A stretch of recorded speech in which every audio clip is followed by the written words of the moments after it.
Saya sekarang lagi liburan di negara Malaysia, ya lebih tepatnya di kalian tebak aja sendiri. Hal yang menarik yang bisa dipelajari di negeri orang adalah terutama soal habit atau kebiasaan. Dibuat kagum setelah sampai di Malaysia, melihat suasana di Malaysia begitu warganya disiplin, bahkan kebersihannya luar biasa. Ini bukan tentang perbandingan sahabat-sahabatku semua, tetapi dari cerita kakaknya daripada Indonesia ketika ke Malaysia dibuat shock dan terkejut akan hal ini. Mungkin untuk sahabat-sahabatku yang belum pernah datang ke Malaysia, saya doakan dapat rezeki banyak, bisa melihat secara langsung seperti apa suasana yang ada di negara tetangga dan juga kebiasaan warganya dalam kedisiplinannya. Oke, daripada penasaran, langsung kita simak videonya bersama-sama. Saya sekarang lagi liburan di negara Malaysia, ya lebih tepatnya Di Malaysia. kalian tebak aja sendiri. Wow. Hal yang menarik yang bisa dipelajari di negeri orang adalah terutama soal habit atau kebiasaan dan juga pola pikir, value dan juga mindsetnya. Di mana negara-negara maju itu selalu menerapkan hukum yang nggak bisa ditawar-tawar. Betul sekali. Kayak buang sampah nggak boleh sembarangan, merokok nggak bisa sembarangan, bahkan buang bekas permen karet aja tuh nggak bisa nyempil di sembarang tempat. Betul. Bayangin, beda banget ya kayak di kampung kita. Apalagi macam koruptor, penjual obat terlarang, yang hukumannya pakai nyawa kalau di sini. Jujur gue kagum sih, berharap yang gue bangga-banggain itu Indonesia. Tapi faktanya jauh bray. Ya tahu kok, kita nggak boleh membanding-bandingkan. Kayak negara kan punya budaya dan kelebihannya. Tahu kok Indonesia negara yang besar, sulit memang dikelola. Hanya dengan satu kepala yang nggak ketebak alurnya. Tapi masa mau terima sih budaya Indonesia itu kayak korupsi, pungli, sampah di mana-mana. Hai, siapapun pejabat yang dengerin ini, semoga kalian tersinggung. Malu berjamaah yuk. Memang kritik itu harus pedes biar ada perubahan. Sampai kapan kita jadi negara nggak maju-maju, ngaku merdeka tapi jauh dari kata sejahtera. Ya gimana sejahtera? Padahal mikirin keberlangsungan hidup diri sendiri dan keluarga 7 turunan. Apa itu impact? Apa itu kemajuan? Yang penting anak istri bisa hidup tenang dan enak gitu ya. Gitu nggak sih pola pikir pejabat kita? Koreksi kalau bener. Padahal jika pikirannya waras, sehat jasmani, rohani, dan mentalnya bersih, pasti berpikirnya itu impact, dampak yang besar. Karena kalau masyarakatnya sejahtera, Anda dan keluarga Anda juga ikut bahagia, sejahtera. Nggak perlu merampas hak orang miskin untuk memperkaya diri sendiri. Betul, Mbak. Hujan batu di kampung kita, hujan emas di kampung orang. Ya mending ke kampung orang lah, kocak. Ini tuh kalimat tikus berdasi di balik meja kantor ya biasanya. Biar orang-orang yang dia palakin itu nggak kabur. Yang nggak ingin orang-orang cerdas dan kritis. Mental-mental miskin tolong di bumi hanguskan sih. So, tulis Sabar, pendapat Mbak, kalian sabar. di drop komen dan share video ini. Benda paling random kami lihat sepanjang di Indonesia. Kalau di Malaysia dilarang muatan berlebihan. Memang beda ya dengan negara tetangga kita, yaitu Malaysia. Ini kalau di Malaysia sudah kena saman, tapi di Indonesia menjadi hal yang biasa. Assalamualaikum warahmatullahi wabarakatuh. Apa kabarnya sahabatku semua? Mbaknya atau kakaknya daripada Indonesia ketika liburan di Malaysia dibuat kagum dengan suasana yang ada di Malaysia, di mana dari segi kebersihannya, kedisiplinannya, dan Malaysia merupakan salah satu negara yang sangat bertetangga dekat dengan Indonesia. Kemudian mbaknya itu sedikit bercerita dengan suatu kampung halamannya yang dimana sampah banyak ada di mana tempat saja semuanya ada. Ini bukan tentang di kampungnya mbaknya saja ya. Mungkin hampir merata di kampung-kampung Indonesia. Di sini saya bukan membanding-bandingkan antara Indonesia dan Malaysia, tetapi di sini saya juga ingin sharing pengalaman saya. Di Malaysia, saya akui luar biasa dalam menjaga kebersihannya. Pemerintah Malaysia itu bukan hanya sekedar mari jaga kebersihan, bukan sekedar cakap saja atau bukan sekedar berkata saja. Tetapi pemerintah yang ada di Malaysia ini membandingkan atau tidak sih? Enggak ya, harusnya enggak ini. Tetapi pemerintah di Malaysia memberikan fasilitas untuk warganya. Di kampung, ini di kampung ya, di kampung-kampung Malaysia, setiap rumah itu dikasih tong sampah. Kemudian setiap paginya ada lori, truk, atau truk lah. Bukan mobil kecil ya, mobil besar. Lori truk keliling kampung memungut sampah-sampah yang sudah diisi di tempat sampah tersebut. Jadi perkampungannya pun juga terlihat sangat bersih. Di setiap kampung Malaysia ada taman ya. Taman yang dibuat untuk kanak-kanak. Ada tempat untuk bermain. Sebenarnya Indonesia sih juga bisa meniru konsep ini. Cuma ya kembali lagi, kira-kira pejabat yang ada di Indonesia itu bisa amanah atau tidak. Harusnya dengan dana desa yang setiap tahunnya ada, itu bisa loh untuk membuat fasilitas, membeli tong sampah, membeli kendaraan, kemudian mencari lokasi untuk pembuangan sampah, itu bisa kok dilakukan. Jangan sedikit-sedikit itu ya berkata, kan Indonesia negara besar, Malaysia kan negara kecil. Bukan seperti itu konsepnya sahabatku semua. Indonesia negara besar, pejabatnya itu juga banyak. Setiap daerah kan punya pemimpin masing-masing. Harusnya kalau soal bab menjaga kebersihan sih sebenarnya Indonesia harus lebih bisa ya. Ya karena dari segi dana setiap tahun ada. Namun kadang-kadang pemerintah di negara kita kalau bicara soal korupsi, mungkin hampir semuanya itu di tempat-tempat para pejabatnya itu hampir ada yang korupsi. Bahkan baru-baru ini pun juga ada berita korupsi lagi yang tidak ada habisnya. Sebenarnya sih saya juga sangat sayang sekali ya. Harusnya Indonesia itu bisa segalanya. Asalkan pengelolaannya itu benar. Di Malaysia membuang putung rokok sembarangan itu nggak boleh. Bahkan di kota kecilnya saja, tempat sampah untuk putung rokok pun disediakan sahabatku semua. Barang siapa yang melanggar membuang sampah putung rokok sembarangan langsung dikenakan denda dan tidak ada tawar-menawar. Harusnya kedisiplinan attitude orang Malaysia inilah yang perlu kita contohi. Mungkin ini perkara kecil, tapi dampaknya sangat luar biasa. Kemudian orang Malaysia ketika datang ke Indonesia kaget ya dengan suasana jalan raya yang ada di Indonesia, muatan yang begitu berlebihan. Mungkin kalau di Malaysia itu sudah kena saman ya, tapi kalau di Indonesia itu menjadi hal yang biasa. Ya harusnya dengan muatan berlebihan ini jangan sampai dilakukan ya. Karena apa dampaknya itu? Satu, membahayakan diri kita sendiri. Tetapi kalau sudah berada di jalan raya, dampaknya juga ke semua orang. Oke sahabatku semua. Kalau tadi kakaknya melancong ke Malaysia dibuat kagum dengan suasana yang ada di Malaysia. Lalu bagaimana tanggapan sahabat kita daripada Malaysia ketika berkunjung ke Indonesia? Kira-kira dibuat kagum dengan hal apa? Sekali lagi, video ini untuk informasi sahabatku semua biar kita saling mengetahui perkembangan negara tetangga kita antara Malaysia, Singapura, dan juga negara tetangga lainnya. Bahkan kalau di Malaysia itu nggak ada pungli, nggak ada tukang parkir. Karena sistemnya itu serba auto. Sedangkan di negara kita yang mohon maaf, sistem parkirnya saja itu masih manual. Ini adalah perjalanan kami daripada Balikpapan ke ibu kota Nusantara. Waktu ke begitu IKN. kita pergi menggunakan Masnya daripada tol. Malaysia. Jalan tol tu memang selesa lah. Kosong, laju, memang top notch lah.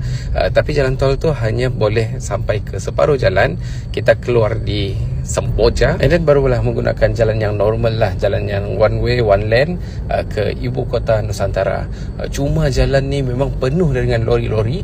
Saya pun hairan kenapa tadi dekat jalan tol dan lori tu, and then bila dekat sini penuh dengan lori-lori untuk pembangunan ibu kota tu. Kita pusing-pusing dekat Nusantara, and then balik kita gunakan maps, ikut 100 distance melalui Palang Island Grand Bridge. Tapi rupanya jalan ni masih lagi ditutup. ditutup untuk orang umum.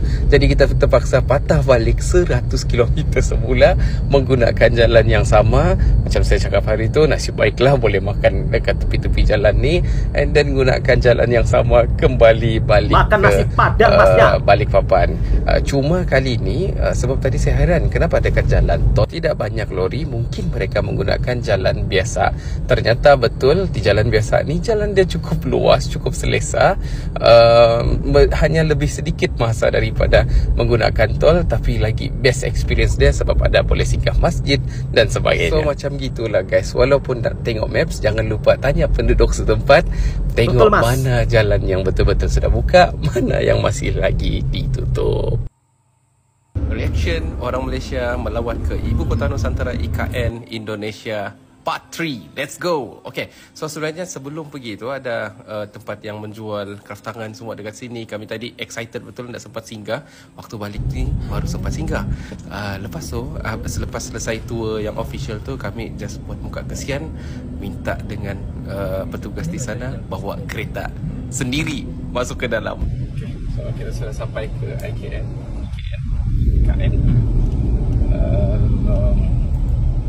Sampai. Nampak tak betapa speechlessnya aku tu. Diorang mungkin kesian tengok satu keluarga ni yang jauh-jauh berjalan, setakat tu hampir 3,500 km sudah jauh-jauh ke Ibu Kota Nusantara, yang belum siap lagi pun untuk melihat sendiri daripada nol, daripada zero, supaya jadi satu experience dan juga memori kami bila IKN ni sudah digunakan sepenuhnya. Sempat kawan dengan orang dekat sini, kami deal, aku tolong ambilkan gambar kamu, kamu tolong ambilkan gambar kami, and then barulah kami balik dengan sangat-sangat puas dan senang hati. Masya Allah. Cuma part ni kami terciduk Happy enjoy mas. Kami rely on Google Maps. Kamu kena check betul-betul apa yang ada. Shortest distance menggunakan Balang Island Grand Bridge ni, tapi sebenarnya belum lagi betul-betul siap. So kami terpaksa U-turn semula 100 km balik menggunakan jalan yang sama. Nasib baiklah ada nasi padang di tepi jalan ni. Sempatlah makan dulu, kenyangkan badan sebelum balik ke hotel semula. Alhamdulillah, hari yang sangat indah. So ini adalah reaction orang Malaysia bila berkunjung ke Ibu Kota Nusantara IKN Indonesia. So selepas diturunkan dari bas tu, kita akan dihantar betul-betul di tengah-tengah Ibu Kota Nusantara ni. Adalah beberapa bangunan yang boleh digunakan untuk musola, ini masnya datang tandas, tahun untuk 2024 sahabatku semua. Jadi belum agak siap ya. Ini mercu tanda Indonesia yang baru, Istana Garuda. Happy enjoy mas. Biasanya orang Indonesia kalau ke Malaysia ke Putrajaya. Waktu tengah hari kami sarankan untuk datang mungkin sedikit petang, sebab keadaan cuaca tu memang sangat-sangat panas waktu tengah hari macam ni. Sangat-sangat panas. Dan kalau datang pun bawa air secukupnya, bawa payung supaya lebih selesa. Ibu Kota Nusantara ni telah digunakan sebagai acara rasmi untuk ulang tahun Republik Indonesia pada 17 Ogos yang lalu. Impresif bagaimana karyawan-karyawan dekat sini memang respect lah, membangunkan kota yang besar dan juga marvelous macam ni dalam masa yang sangat-sangat singkat. Big respect to everyone yang secara langsung dan tidak langsung menjayakan satu ibu kota yang baru ini. Tetapi ada sesuatu yang menunggu kami pada episod yang seterusnya. Apa tu? Jom kita nantikan.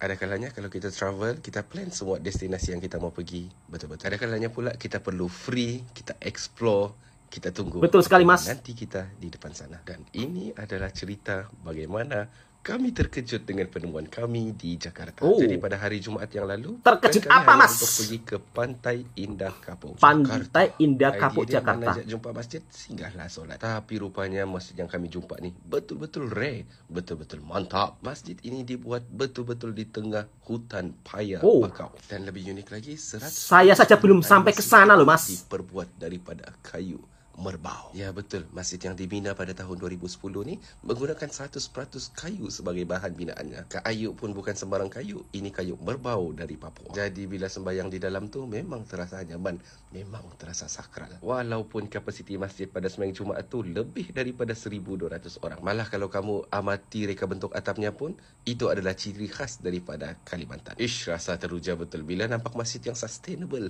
masjid yang mesra alam macam ni. Betul-betul terasa sakral bila sembahyang dalam ni. Sebab ingat, alam sekitar pun makhluk Allah yang diamanahkan untuk kita. Satu masa nanti kita akan ditanya bagaimana kita menjaganya. Betul sekali, Mas. Kita orang baru land dekat Medan and I'm so excited. Dekat Medan, kakaknya daripada Malaysia. Tak kisahlah nak pergi Medan ke Surabaya ke Lombok ke all of their airports memang nampak macam ni, baru. Orang selalu tanya I kan, Indonesia ni dia kids friendly ke tak? Like there is a playland in the middle of the airport.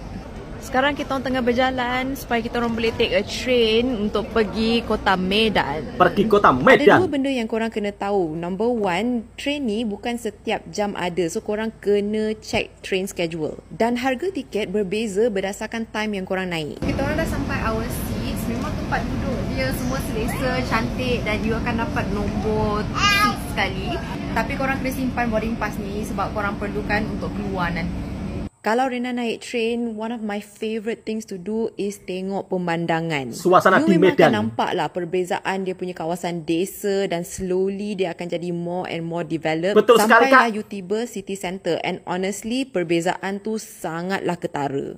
So the first thing yang kita orang buat ialah untuk check in our hotel, drop off our bags and then barulah kita orang akan pergi explore. I start dengan explore Little India Medan. Little sebab India ramai orang cakap Medan. this area is quite touristy, ada banyak benda nak tengok. Tapi honestly, aside from the temples, kawasan ni macam a bit susah nak jalan dengan budak and tak kondusif sangat untuk berjalan kaki. Luckily, sebelah je ada Sun Plaza. This is one of the oldest malls dekat Medan. And kalau korang rajin menyelam, memang akan jumpa really beautiful items that is worth your money. Tapi kalau nak bandingkan shopping dekat Medan atau Jakarta, definitely Jakarta is so much better in terms of choice. I try satu je baju, it's really pretty, well made, tapi I'm not like 100% in love with it. But guys, these shoes I terus jatuh cinta. Terus jatuh cinta barang-barangan Indonesia. It's pointed shoes sangat-sangat selesa and it's handmade, guys. Embroidery ni semua buat handmade. I suka sangat pieces macam ni because it's one of a kind. I nak beli dekat luar pun mesti harga berkali ganda kalaulah I dapat jumpa again. Betul, Mbak. Happy enjoy di Medan, Mbak. The thing is, this is so my style, so I macam tak boleh nak miss out. FOMO, faham tak? FOMO. And another thing, ironically, this is a Jakarta brand, but I found out about it in Medan. Salam semua daripada Kota Makassar.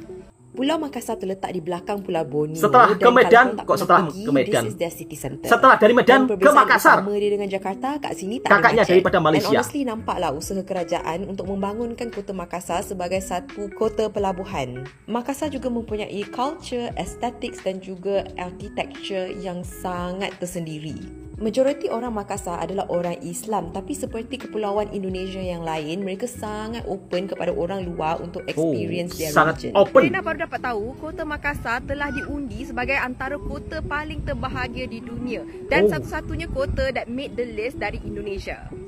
Tapi Rena faham kenapa orang Makassar suka tinggal sini sebab ada banyak tempat untuk nongkrong atau lepak. Diorang boleh buat river cruise, lepak atas kapal kayu sementara tunggu sunset dan harga aktiviti-aktiviti ni tak mahal sangat.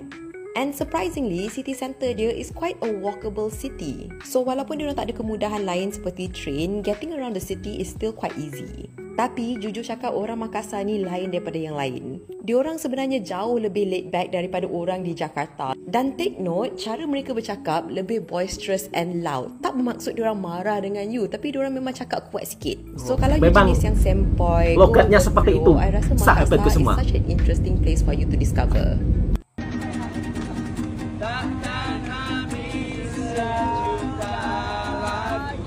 Dan inilah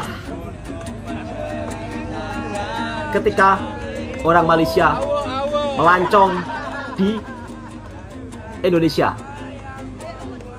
Jadi kalau di Indonesia itu musisi atau pengamen jalanan seperti ini hal biasa ya. Tapi kalau di Malaysia biasanya lebih pakai yang profesional ya. Tapi kalau di Indonesia musisi jalanan seperti ini keliling. Kalaupun memberi seikhlasnya, jadi mereka nggak memaksa ya.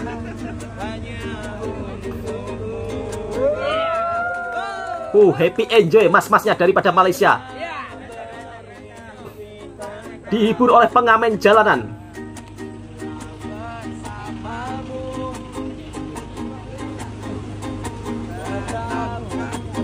Kalau di Malaysia nggak ada pengamen, sahabatku semua. Tapi kalau di Indonesia pengamen hal biasa.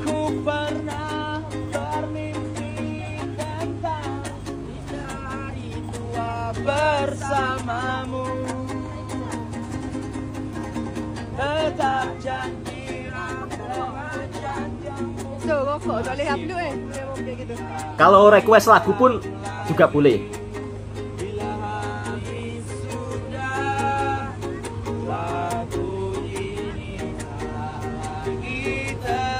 Mas-masnya daripada Malaysia pun juga happy.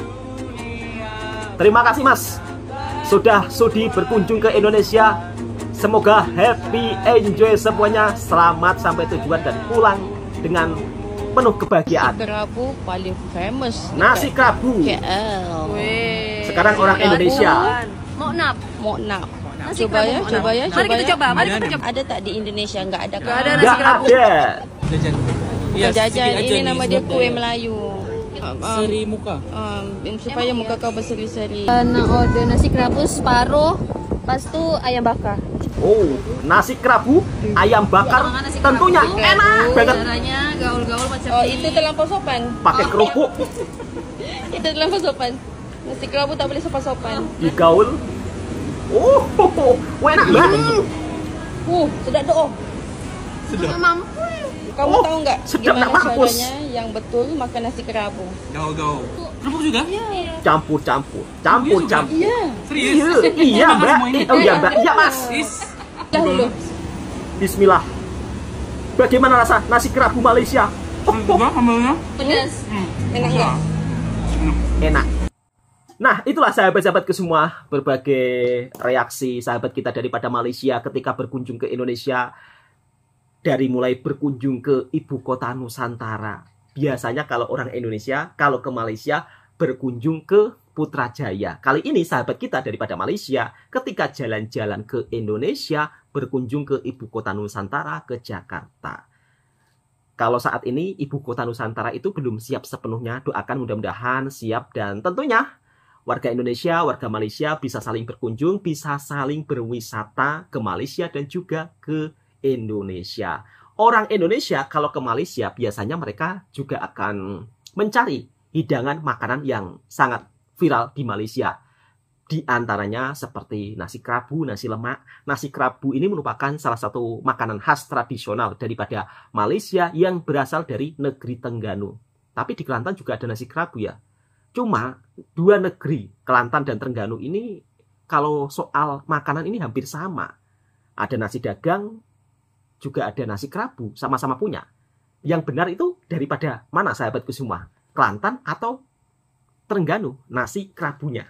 Kemudian kakaknya daripada Malaysia juga berkunjung dari Medan ke Makassar, melihat suasana yang ada di Indonesia. Dan responnya juga begitu sangat positif sahabatku semua. Jadi sebenarnya kalau kita melancong atau berkunjung ke suatu negara, itu pasti akan mendapat pengalaman yang sangat berharga, yang mungkin tidak bisa ditemukan di negara masing-masing. Tentunya, setiap negara pasti punya perbedaan dan ada kelebihan dan ada kekurangannya. Mudah-mudahan video ini juga bisa memberikan informasi dan hiburan buat para sahabatku semua. Yang suka dengan video reaksinya Bang Toha Channel, silahkan tekan tombol merahnya, subscribe, like, komen, dan bagikan ke sahabat Anda semuanya. Assalamualaikum warahmatullahi wabarakatuh.